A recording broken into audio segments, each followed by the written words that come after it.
A banana. Banana ficou muito comentada nas últimas semanas. Você pode até achar que eu vou falar da banana como símbolo de combate ao racismo. Ou tomate, fruto que costuma simbolizar a alta de preço dos produtos do campo. Até poderia ser, mas não é o caso. Eu vou falar da terra que germina esses produtos e que, se apresentar deficiências em sua composição, pode inclusive refletir na qualidade desses produtos na hora de colher. Um estudo sobre a terra pelo aspecto nutricional aponta que o solo em Caratinga apresenta uma característica negativa que reflete em carências nutricionais futuras nos alimentos quando consumidos. Comparando as regiões, região norte, região sudeste, região centro-oeste, nós percebemos que cada região apresenta deficiências nutricionais. E essas deficiências nutricionais não somente são provocadas pela falta do alimento, e sim pelo solo, que o qual o alimento ele é totalmente produzido, né? É a questão cultural. E então a gente percebe, tratando a nível também Caratinga, a gente percebe que a gente apresenta riscos de hipertiroidismo, hipotiroidismo, a desnutrição ainda ela é presente, mesmo em um valor assim insignificante, mas ela é existente, sim, e o nível de obesidade. Então a gente descrevendo cada região aqui, a gente retrata a questão da avaliação nutricional da população e com as deficiências nutricionais, fazendo uma comparação referente à obra de Josué de Castro, referente a 1964, e trazendo para 2014, um comparativo das regiões. O que melhorou? Se ainda continuam as deficiências? E o professor de Agricultura da Escola Técnica, professor Jairo Grossi, Humberto Bonfim, dá melhores informações sobre essa questão técnica envolvendo a terra. O solo ele tem uma grande responsabilidade, né, na qualidade do produto final, que no caso é o alimento, não é? Um solo fraco, ele reflete uma planta mais fraca, né? A planta não tem aquela capacidade de tirar os nutrientes do solo, porque ali não vai ter, né? Então vem a importância, muitas vezes, do produtor trabalhar com a análise de solo, né? Para ele não estar jogando nem de mais e nem de menos, jogando no ponto certo para a planta, não é? Agora, a questão da terra é somente um dos fatores. Ela vem desde a aquisição do material propagativo, né, que no caso seja as mudas ou a semente da cultura que você quer trabalhar, né, passando pelo controle de pragas, controle de doenças, né, as condições climáticas também que influenciam muito, né, na infestação de micro-organismos, de fungos, bactérias, de vírus. Então é um conjunto, né, de fatores que contribuem, né, para um alimento de qualidade ou não.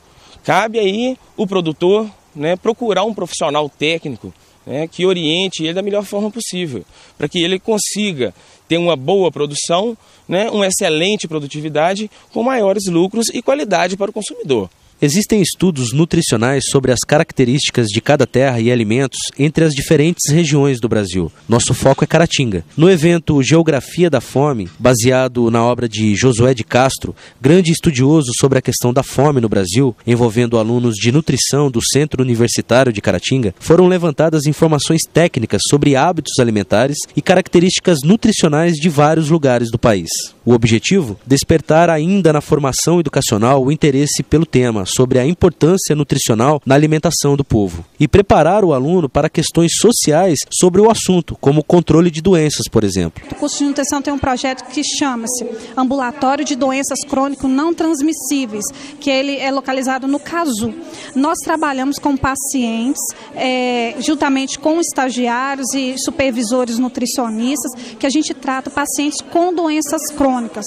Quem são esses pacientes com doenças crônicas? Os que apresentam colesterol elevado, que apresentam obesidade, que apresentam diabetes, que apresentam hipertensão. Então, o curso trabalha juntamente com um programa acoplado a esse projeto, que chama Chá com Charme.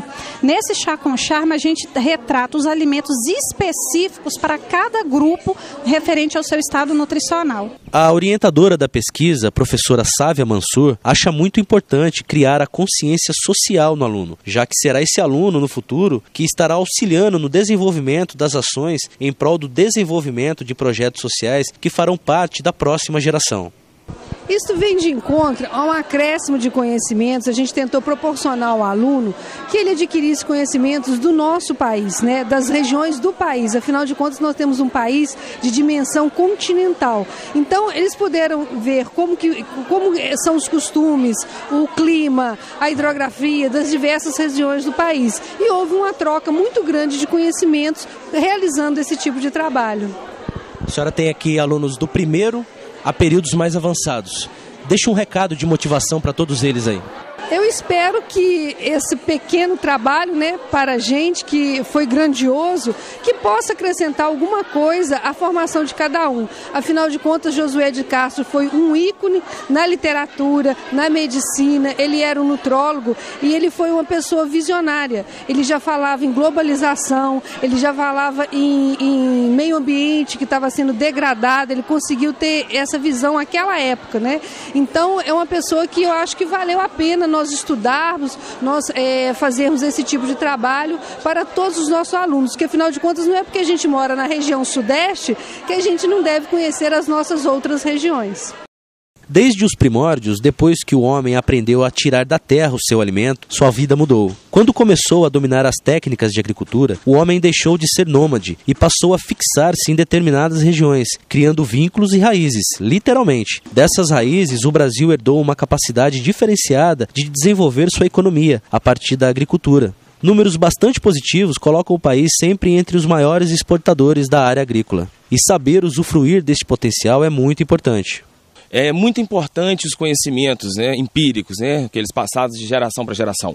Mas é importante também aliar isso aí ao conhecimento técnico, né? E hoje, graças a Deus, nós temos aqui na região a escola técnica, né, a escola professora Jairo Grossi, o curso técnico de agricultura que funciona aqui, né, que cada ano que passa aí está disponibilizando para o mercado mão de obra qualificada, né, atingindo aí todos os produtores, ou pelo menos dando a possibilidade a eles, né, de produzir melhor e com qualidade. E toda essa dinâmica envolvendo os alunos enriquece o currículo deles próprios enquanto futuros profissionais da área. Com um olhar mais socializado do segmento em que vão atuar, as chances de sucesso no mercado se elevam. As opiniões durante o evento Geografia da Fome confirmam essa expectativa que eles vivenciam no dia a dia acadêmico, acreditando que uma formação bem fundamentada, teoricamente, é importante para a carreira profissional. Esse trabalho, né, sobre o livro Geografia da Fome, Josué de Castro, é um trabalho super importante, assim, bem relevante, porque é importante a faculdade estar dando essa liberdade da gente expor esse tipo de trabalho,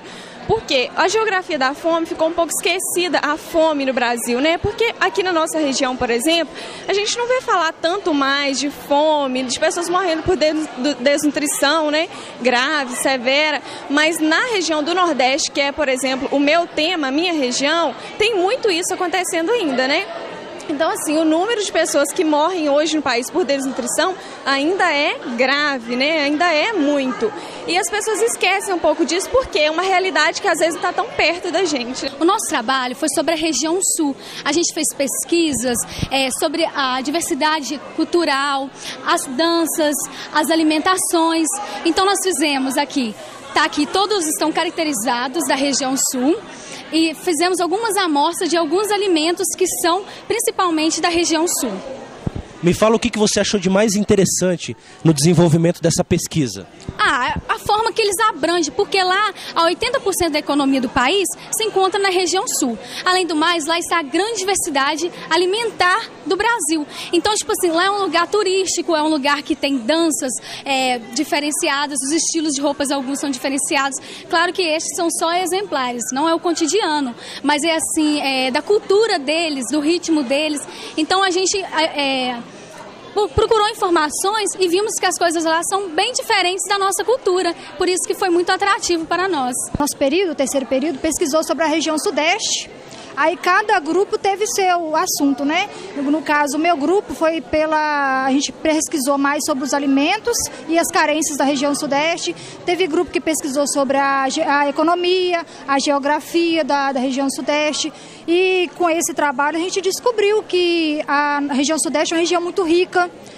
Na alimentação, então, em si, é mais rica ainda, que a gente tem muita proteína, que no caso a gente descobriu muito sobre o nosso curso na região sudeste. igual em Minas Gerais mesmo, é o tutu, o toicinho, em São Paulo, Rio de Janeiro, é mais na área das frutas, frutos do mar. E igual a gente tem aqui do nosso trabalho, que a gente pôde perceber que a gente tira muita coisa para a própria vida da gente, muita informação que a gente não tinha, um amplo desconhecido, sabe, começa a se abrir sobre alimentação, e alimentação é uma coisa que todos nós temos que ter todos os dias, então eu gosto bastante do curso, é uma coisa bem ampla. Bom, nosso trabalho fala da região centro-oeste como um todo, falando de aspectos econômicos, sociais, geográficos e principalmente da questão nutricional, que é o que mais tem a ver com a questão do nosso curso. Nós pesquisamos a respeito de como era a alimentação antigamente e quais as principais carências nutricionais da época. Podemos ver que, comparado com o livro, que é Geografia da Fome, essa região não era uma região pobre, ela era uma região muito rica, só que possuía muita carência nutricional, principalmente de vitamina do A, do complexo B, vitamina C, por questões de estocagem, armazenamento dos alimentos, da secagem, que se perdia muita vitamina. E podemos observar também que a obesidade também era muito marcante, como até hoje é marcante, por carência nutricional, porque as pessoas consumiam muita gordura, muito carboidrato e muita proteína, principalmente bovina, e se esqueciam das verduras e hortaliças, que são os mais ricos em vitaminas. O que mais te chamou a atenção nessa pesquisa? Olha, foi a questão da gente poder ver que as carências nutricionais, e embora o curso de nutrição seja um curso muito novo, ele já é um curso que devia existir há mais tempo, porque ele é extremamente necessário para a saúde da população em geral.